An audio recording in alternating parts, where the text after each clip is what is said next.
여러분, 제가 설교를 준비하면서 인터넷을 좀 검색하면서 알게 된 사실인데, 저도 처음 알았어요. 고 김수미 씨, 탤런트 김수미 씨를 아시나요? 김수미 씨가 자신의 남편이 사업이 망하게 되면서 같은 동료 배우들에게 100만 원씩 소액의 돈을 빌리면서 근근히 생활을 좀 이어가던 때가 있었답니다.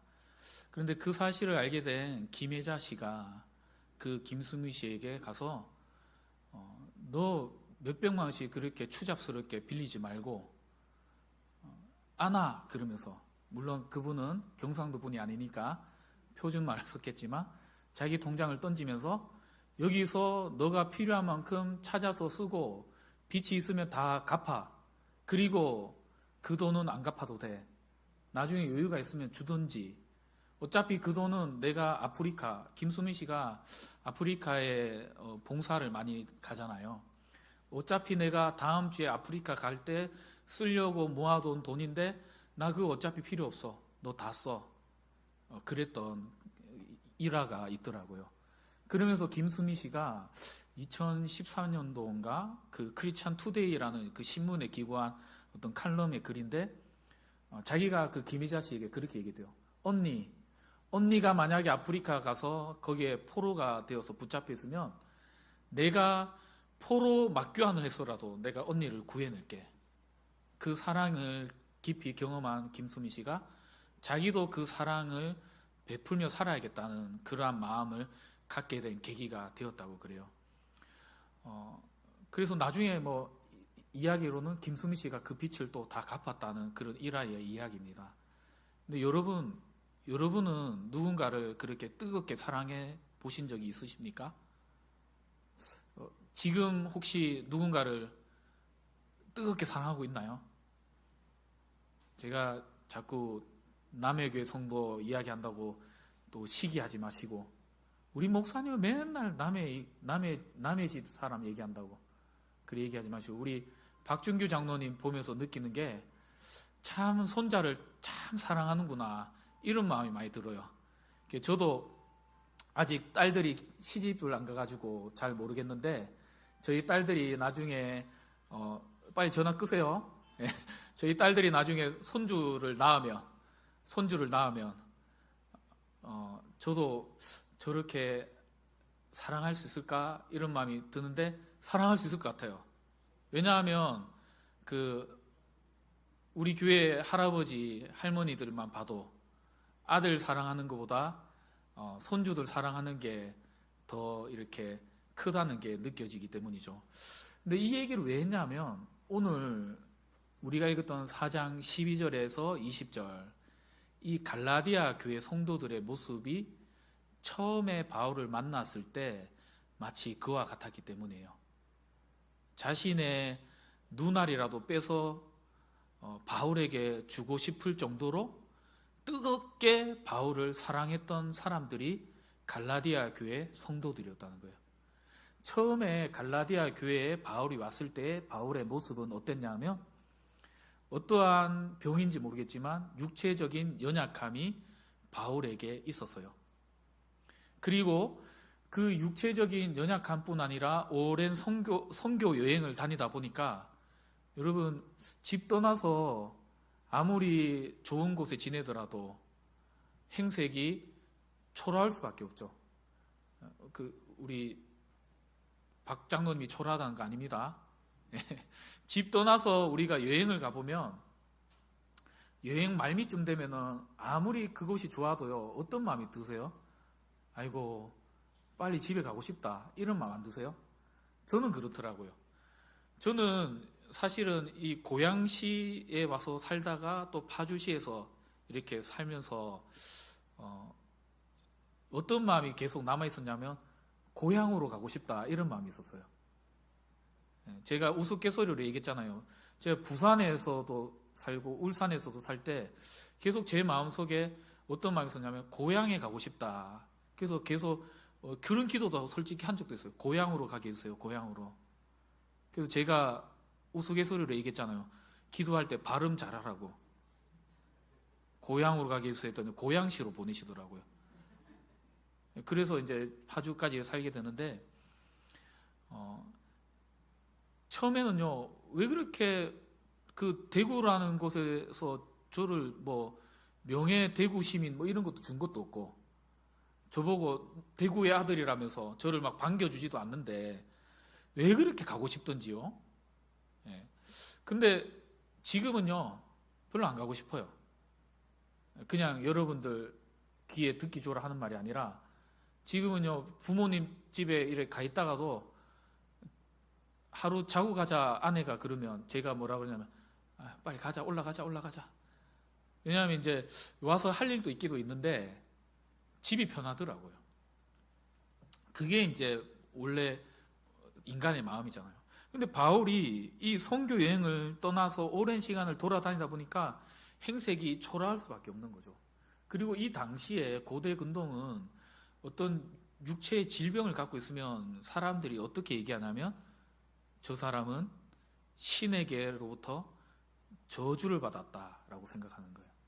그래서 사람들이 병을 갖고 있는 사람들을 좀 멀리하고 가까이 하지 않으려 하는 것이 일반적인 태도죠. 그런데 이 갈라디아 교회 성도들이 처음에 바울을 만났을 때 바울이 질병도 있었죠. 또 행색도 초라했죠. 그랬던 그를 어떤 마음으로 받아줬냐 하면 아주 뜨거운 사랑의 마음으로 바울을 영접해 줬다는 거예요. 심지어 오늘 말씀해 보니까 어느 정도로 바울을 맞아줬냐 하면, 여기 보니까 업신여기거나 버리지 않았다 하는데, 이 버리다는 이 단어가 원래 원어는 어떤 뜻도 쓰이냐면 침을 뱉다, 경멸하다, 모멸하다, 그런 뜻으로 쓰였던 거예요. 그러면 어떤 뜻이요?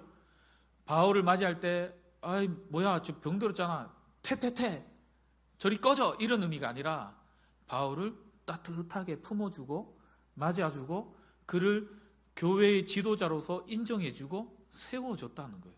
그게 처음에 갈라디아 교회 성도들의 모습이었다는 거죠. 심지어는 바울을 천사와 예수님처럼, 마치 천사를 대하듯 예수님을 대하듯 그렇게 대해줬다는 거예요. 마치 우리 등원교회 성도들이 저를 그렇게 대해주듯이. 안 그러고 계세요? 왜 표정이? 우리 성도님들이 저를 너무나도 잘 대해주듯이. 근데 우리 심상희 목사님이 사랑 카드 보냈는데, 근데 너무 저를요 또 이렇게 예수님처럼 대하면 저 안 돼요. 저 교주됩니다. 아시겠죠? 그보다 한 단계 낮게 좀 그냥 인간으로서 좀 존중해 주시고. 우리 박준규 장로님이 얼마나 자랑하시는지, 우리 원로 장로님들이 또 우리 장로님들이 우리 장로님한테 우리 목사님 최고라고 자랑해가지고, 그래서 제가 맞다 그랬어요. 저 최고라고. 그렇게 대해줬다는 거예요, 갈라디아 교회들이. 근데 필요하다면 오늘 말씀해 보니까 그 갈라디아 교회 성도들이 눈이라도 빼줄 정도로, 그 정도로 사랑했다는 거예요. 근데 여러분, 이 갈라디아 성도들이 바울을 왜 이렇게 사랑할 수 있었을까요? 한번 따라해 볼까요? 복음의 능력을 맛보았기 때문입니다. 여러분, 지금 갈라디아 교회 성도들의 눈에는요 콩깍지가 씌인 거예요. 여러분들이 솔직하게 뭐 우리끼리, 또 새로 오신 분도 계시지만 우리끼리 이렇게 얘기하면, 제가 처음에 우리 등원교회 왔을 때와 지금의 모습을 보면 같아요, 달라요? 여러분, 지금은 여러분들 콩깍지가 벗겨진 것 같아요. 그때는요 여러분들 눈에 좀 하트 뿅뿅이 더 크게 있었거든요. 지금도 있긴 있는데 지금은 좀 작아졌어요, 여러분. 조금 그래서 서운하려 그래요. 처음에는 근데 그럴 수밖에 없어요. 제가 여기 있든 돌아가신 옥하는 목사님이 여기 있든, 아니면 저기 수용로 교회 원로 목사님 돌아가신 정필도 목사님이 여기 와 있든, 1년차 2년차 되면요 그때는 신혼기거든요. 신혼기. 여러분하고 저하고 막 사랑의 눈이 막 하트 뿅뿅뿅 이렇게. 근데 이 갈라디아 교회 성도들은요, 그런 의미가 아니라 그냥 행색적으로 보면은 바울은요, 좀 이렇게 외면당하고 쫓겨나고 인정받지 못해야 되는데, 질병도 있지, 모습도 초라하지, 외모적으로도 우리 오늘 온 저 지성 형제처럼 잘생기지도 않았지. 그런데도 불구하고 이 바울을 맞이했던 것은 이들이 복음의 안경으로, 복음의 눈으로 이 눈을 뜨게 되면서 바울을 세상의 관점으로 보지 않았기 때문이라는 거예요. 여러분, 우리가 누구를 대할 때 사람의 어떠한 모습을 볼 때 그의 화려한 이력이나 그의 성공한 모습을 보면서 우리는 혹 누군가를 평가하며 바라보고 있는 것은 아닌지 우리 스스로를 좀 돌아보면 좋겠어요. 교회 안에 누군가가 왔을 때, 아, 저 사람은 왜 교회에 오는데 옷을 왜 저렇게 입었어? 아, 저 사람은 왜 교회 오는데, 저 사람은 왜 외모가 저래? 저 사람은 좀 잘 못 사나 봐. 맨날 입었던 옷 입고 똑같은 옷 입고 다니고. 여러분, 우리는 그런 눈으로 혹시 보고 있지는 않습니까? 제가 머리를 이발하러 미용실을 가는데 저희 다솔이한테 갔더니 저도 그걸 의식하지 못했는데 저 군대에서 파는 티셔츠 있잖아요. 여러분, 그 학생회 수련회 때 그걸 이제 다 단체로 매점에서 PX에서 사가지고 단체로 입고 있는데 그게 사실 재질도 좋아가지고 우리 신은수 목사님한테, 우리 신은수 목사님 PX 다닐 수 있거든요. 목사님 이거 하나 더 사달라고. 그래가지고 제가 3개를 사가지고 그 입고 빨고 하면서 돌려서 계속 입었거든요. 근데 그 미장원에 갈 때 그 옷을 입었더니 다솔이가 그 얘기 하더라고요. 목사님은 이 옷밖에 없어요? 그러더라고요. 그래서 제가 품위를 유지하는 것도 이게 목사로서 참 중요한데 저 회개했어요, 제가 그때.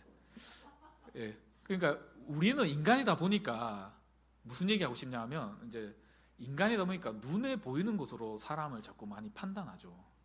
근데 복음의 능력을 체험한 사람은요, 그 눈에 보이는 것을 넘어서 그 사람 속에 있는 하나님의 형상을 볼 수 있어야 된다는 거예요. 갈라디아 교회 성도들이 바울을 그렇게 맞이할 수 있었던 것은 그 눈에 보여지는 모습을 본 것이 아니라 그 이면에 있는 바울의 형상, 하나님의 형상을 바라보았던 거죠. 여러분, 오늘 우리의 눈이 복음으로 포장되어지고 정말 눈에 보여지는 겉모습을 보고 그 사람을 판단하는 것이 아니라 우리 등원교회가 우리 속에 있는 속사람, 하나님의 형상을 볼 수 있는 그러한 거룩한 공동체 되기를 주님의 이름으로 간절히 축원드립니다. 우리 옆 사람에게 이렇게 한번 인사해 볼까요? 성도님의 모습 속에 하나님의 모습이 보입니다. 여러분, 정말 다 보여요. 다 예쁘고 다 아름답고 다 멋있지만 그러나 여러분 안에 있는 하나님이 계시기에 여러분이 더 아름답다는 것을 여러분 믿으시기 바랍니다.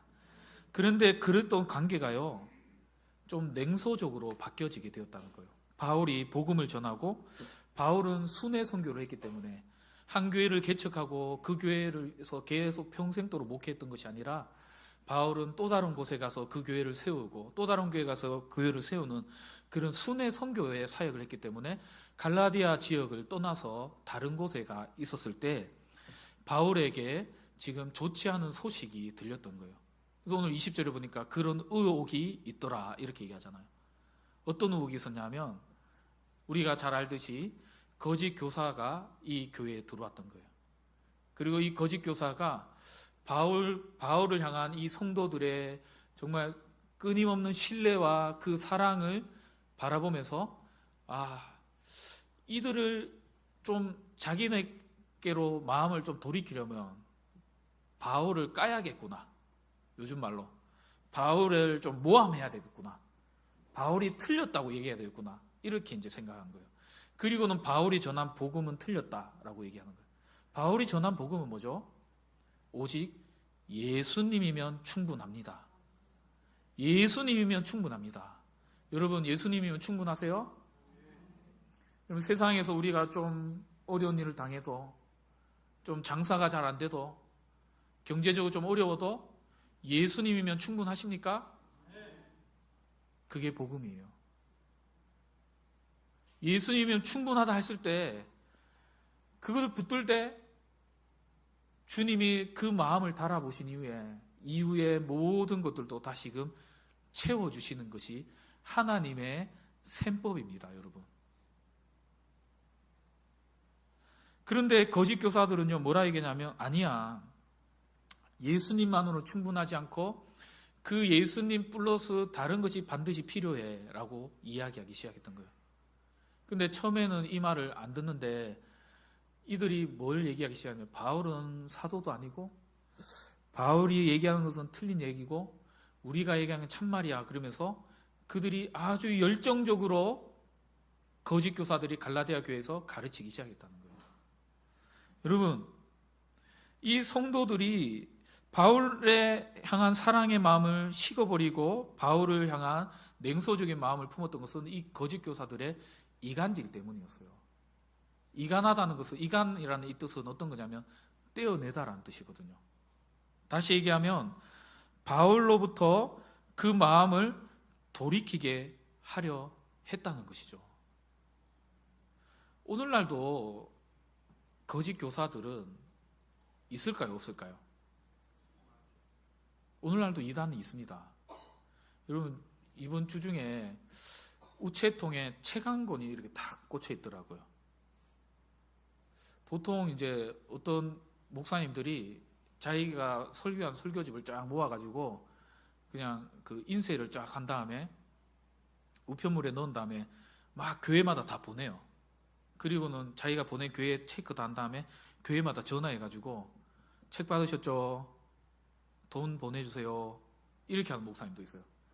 되게 무례하죠, 맞죠? 없을 것 같죠? 그런 전화 받은 적 있어요. 그래가지고 예전에 저도 뭐 지금도 뭐 혈기가 있지만 저도 혈기가 있으니까 저 이 책 받기 싫은데요. 그러면 반납 저거 반송해 달라고. 근데 반송하면 돈을 내야 되더라고요. 그래서 그 돈 안 내고 또 보내는 거 있대요. 그 사람이 이제 돈 내도록 하는 거. 그래서 그렇게 보낸 적도 있었어요. 근데 이번에는 가만 보니까 그런 책이 아니에요. 이상해서 검색해 보니까 광주 무슨 교회인데 이단이더라고요, 이단. 예. 그 타이틀이 사람이 하나님이 된, 거기부터 조금 뭔가 약간 이상하더라고요. 예. 근데 그 이단들이요, 얼마나 열심인지 모릅니다.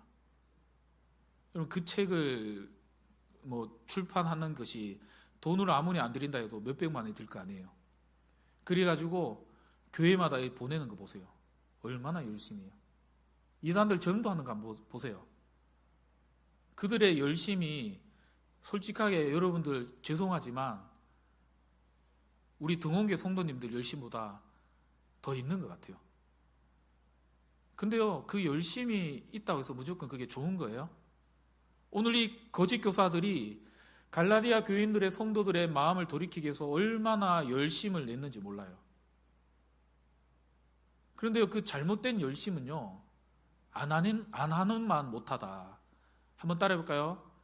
잘못된 열심은 위험합니다. 여러분에게 열심 내지 말라는 게 아니에요. 열심을 내기 이전에 우리의 방향과 초점을 맞추는 것이 너무나도 중요하다는 것을 여러분 기억하실 수 있기를 바랍니다. 제가 야구 이야기, 축구 이야기, 스포츠 이야기를 많이 해서 죄송하지만 저 그냥 이야기만 하지 실제로는 안 합니다. 최근에도 야구 좀 보긴 봤지만 많이 참고 줄이고 결과만 본 적도 있습니다. 근데 야구만 보더라도 여러분 타자가 배팅을 하는데 휘두르는데 힘이 좋다고 자기 열심히 휘두른다고 해서 무조건 다 맞나요? 10개 중에요 3번 맞아도 엄청 잘 치는 타자예요. 근데 그 잘 치기 위해서 어떻게 하냐면,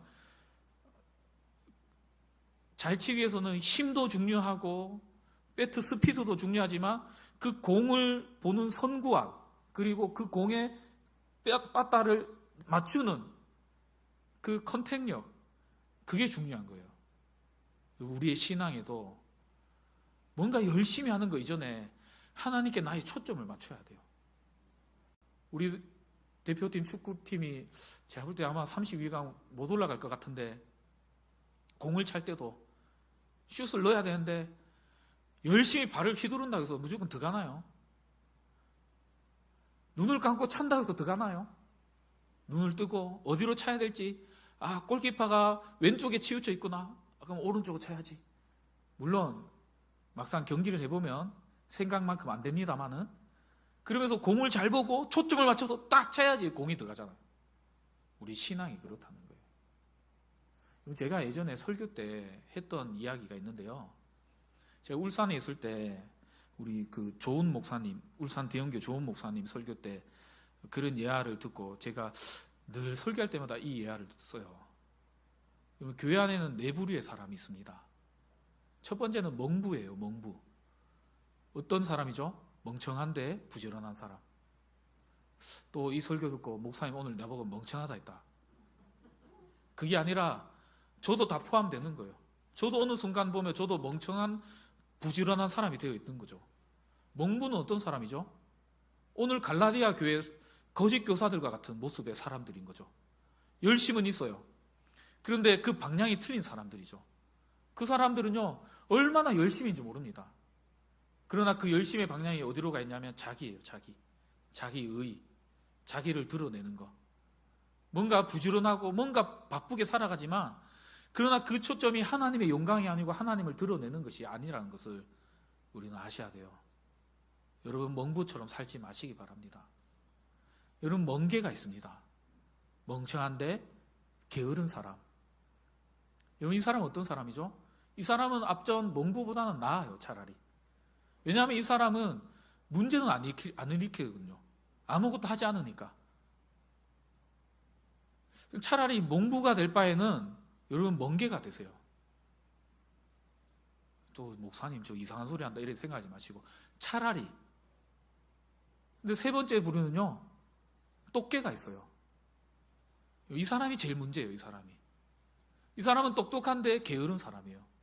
이 사람은 그러면 자연스럽게 특징이 뭘까요? 말만 하는 사람이에요. 말만. 내 예전에 그래 했는데 그거 아니던데. 제가요, 원로 목사가 돼서 만약에 등원교회 계속 출석하고 그러면요, 저 똑게 될 것 같아요. 저 후임 목사한테, 목사님, 걔는 그렇게 하는 게 아니야. 목사님, 설교 그렇게 하지 마. 짧게 5분만 설교해. 목사님, 나는 목회할 때 나는 그렇게 안 했어. 그게 똑개잖아요. 똑개. 여러분, 우리는 어떤 사람이 되어야 될까요? 우리 등원의 모든 성도들이 그렇게 잘 살고 있지만 모두가 다 똑부 되시기를 주님의 이름으로 간절히 축원드립니다. 똑부는요, 열심도 있지만 그 방향과 초점이 하나님께 늘 맞춰져 있는 사람이에요. 그런 성도 됩시다, 여러분. 갈라디아에서 들어온 이 거짓 교사들이 그 잘못된 방향으로 멍부처럼 살아가니까 이 교회가 어떻게 됩니까? 지금 완전히 복음으로부터 멀어지고 풍지박살나게 될 지경까지 놓이게 된 것이 지금 갈라디아 교회의 모습이라는 거예요. 여러분, 우리 교회도 멍부가 많아지고 멍게가 많아지고 똑개가 많아지면요, 그렇게 되는 거예요. 방향은 있지만 열심은 없어요. 늘 누구를 정죄하고 늘 누구를 비판하고, 마치 내가 아는 것, 나는 그렇게 살지 않으면서 내가 알고 있으니까 내가 그렇게 살고 있다 착각하면서 다른 누군가에게 너 왜 그렇게 살지 못하냐고 정죄하고 있는 모습이, 여러분, 저를 포함해서 우리 다 거기에 다 포함되잖아요. 열심은 있는데 잘 몰라요. 근데 뭔가 열심은 해요. 근데 누가 알아주지 않으면 서운하고 마음 상하고 내가 이렇게까지 하는데 왜 몰라주냐 하고. 여러분, 그러면요 교회는 그냥 완전 풍지박살 나는 거예요. 교회만 그렇습니까? 여러분, 가정은 어때요? 남편이 뭔가 열심은 해요. 근데 아내 마음을 몰라요. 아내가 자기 나름대로 열심히 해요. 남편 마음을 몰라요. 방향을 같이 맞춰야죠. 서로 마음을 맞추고 우리 가정이 정말 이렇게 갔으면 좋겠다.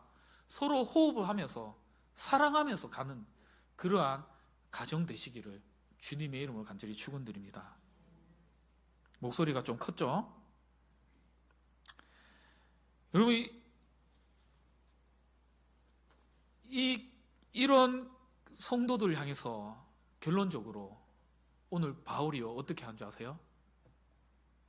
너희들 잘못된 열심에 속아서, 그 이간질에 속아서 나를 향해서 냉대했지. 너희들 나를 미워했지. 너희들 예전에는 나를 향해서 하트 뿅뿅 크게 뜨고 와 바울 난 당신이 최고야 이렇게 했다가 지금 우 이랬지. 나도 똑같이 너희한테 대해줄게. 여러분, 이랬을까요? 여러분, 세상의 방식은요 우리를 향해서 그렇게 얘기합니다. 사람 이 세상에 사람 등원교회 성도밖에 없나? 까들 거 등원교회 성도가 그러면 난 딴 데 가면 되지. 등원교회 말고 하원교회 가면 되지. 등원교회 말고 저기 우리 박준규 장로님 출석하신 울산 대암교회 난 다니면 되지 뭐. 그 교회 좋다 하던데. 세상의 방식은 그거예요. 등원교회는요 우리는 작으니까 여기 오면요 관계가 좀 틀어지면요 힘들어요. 웬만하면 싸우지 마세요, 여러분. 웬만하면 누구 미워하지 마세요. 여러분의 신앙이 안 자랍니다. 근데요 우리 박준규 장로님 출석하신 울산 대안교회 같은 데는 교회가 크니까 거기는요 더 쉬워요. 장로님하고 좀 마음이 상하면 다른 비장로님하고 친하게 지내면 돼요. 그리고 비장로님하고 저 A 장로님 저 이상한 소리 하더라면서 흉보면 돼요. 도마 위에 올려놓고 썰면 얼마나 맛있습니까? 그렇죠? 재밌잖아요. 그 장로님 있잖아.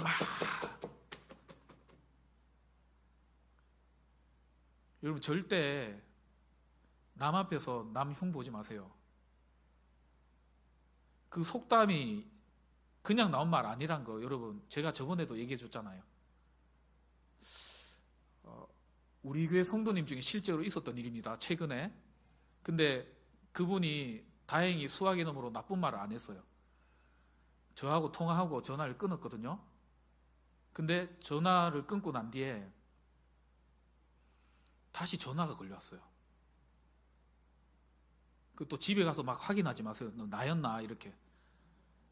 근데 그냥 일상적인 대화가 들렸어요. 만약에 근데 생각해보세요, 여러분. 전화를 끊고 만약에 제 흉을 봤다 생각해보세요. 목사님 진짜 목사님 좀 그렇더라. 여러분, 근데 실제로 그런 일이 일어난다니까요. 제가 화평교회 부목사로 있을 때 어르신들께 와서 막 싸웠다 그랬잖아요. 제가 그 얘기 했던 기억 나시죠?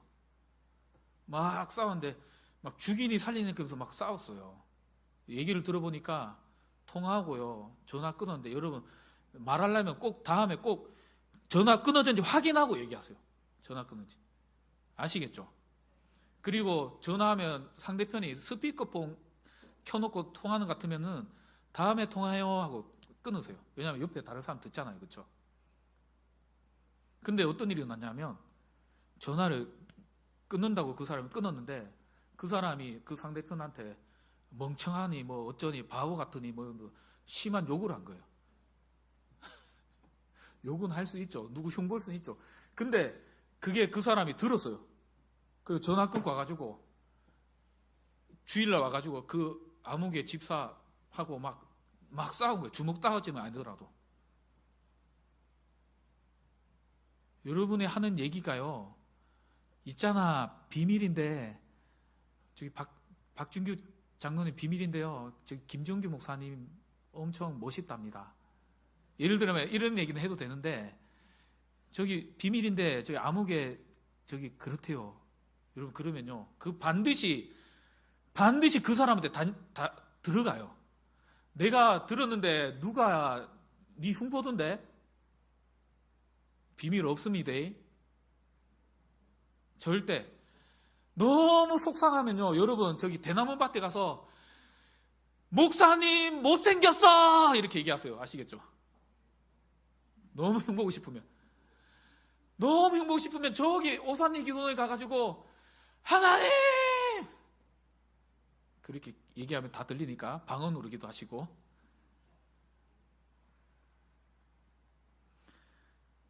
얼마나 바울은요 속상했겠어요.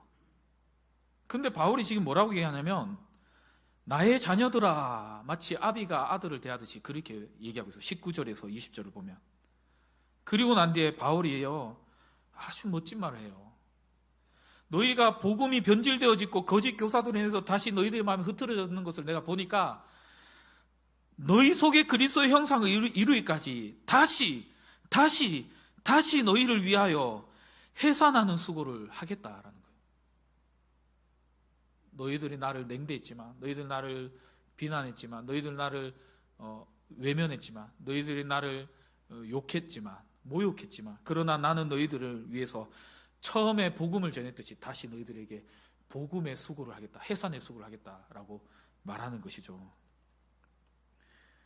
여러분, 바울이요, 이 해산의 수고라는 표현을 쓴 게 왜 그럴까요? 갈라디아 교회 처음에 복음을 전했을 때 그만큼 힘들었다는 거예요. 저를 포함해서 우리 남자들은 아이를 낳을 때 그 고통을 몰라요. 그래서 제가 우리 신우수 목사님께 옆에서 이상한 소리 하지 말라고, 나중에 고생한다고 그런 얘기를 해줬어요. 왜 그렇죠? 제가 저희 아내 둘째 낳을 때였던 것 같은데, 옆에 이렇게 손잡고 있다가 여보 이렇게 하다가 그냥 극하고 말아야 되는데, 왜 이렇게 못하노? 왜 이렇게 힘 좀 써봐라. 간호사가 아버님 여기서 이러시면 안 된다, 그럴 거면 나가세요 그러더라고요. 그래서 이제 정신을 차리고, 여보 힘들지. 사모님이 하루 넘겼죠, 신 목사님. 거의 한 하루, 꽤 오랜 시간 아니에요. 예, 유도분만 이렇게 하는데, 어쨌든 주어가 나오는데, 여러분 산모가 그 해산하는 그 수고가요, 보통 그게 아닙니다. 그럼 보통 우리 남자들은, 우리는 군대를 갔다 왔잖아 그러잖아요. 군대에서 우리는 그런 수고를 했잖아. 근데요, 그것과 다른 정말 고통스러운, 너무나도 힘든, 배를 째서 애를 꺼내더라도 그것도요 만만치 않잖아요. 저희 아내는 2개 다 했거든요. 첫째는 그 제왕절개하고 둘째는 자연분만 했는데 둘 다 힘들대요. 둘 다. 근데 무슨 얘기를 하려고 하냐면, 믿음의 지체들 위해서 내가 해산하는 수고를 하겠다는 거예요. 영적인 미숙가들을 위해서 내가 주저하지 않고 저들을 내가 불쌍히 여기며 그리스도를 닮은 성숙한 자로 세워지도록 내가 해산의 기도를 하겠다는 거예요. 여러분, 우리 등원교회 안에서 우리 믿음의 지체들끼리 우리가 신앙생활하면서 때로는 나에게 상처를 주는 사람, 때로는 나에게 여러 가지로 나를 사람들 앞에서 창피를 주는 사람, 그런 사람들을 우리가 만날 수 있겠죠. 그럴 때 우리도 바울처럼 세상의 방식으로 그에게 똑같이 네가 나를 1대 때렸으니까 나는 2대 때려줄게, 그게 아니라 사랑으로 품어주고 해산의 기도로 해산의 수고를 할 수 있는 저와 여러분 되시기를 주님의 이름으로 간절히 축원드립니다. 나아가서 반대로 혹시 내가 누군가에게 그러한 상처를 주는 사람은 아닌지, 또 내가 누군가에게 아픔을 주는 대상이 아닌지 우리를 늘 돌아보면서 하나님 저를 불쌍히 여겨주시고 저를 다시금 그리스도를 닮은 주님의 형상으로 빚어주셔서 내 옆에 정말 사랑할 수 없는 자가, 마치 바울을 처음 마주했을 때 그들이 복음의 능력으로 변화되어져 사랑할 수 없는 자를 사랑할 수 있었던 것처럼 저도 그렇게 사랑하게 도와주시옵소서 기도하는 저와 여러분 되시기를 다시 한 번 더 주님의 이름으로 축원드립니다. 기도하겠습니다.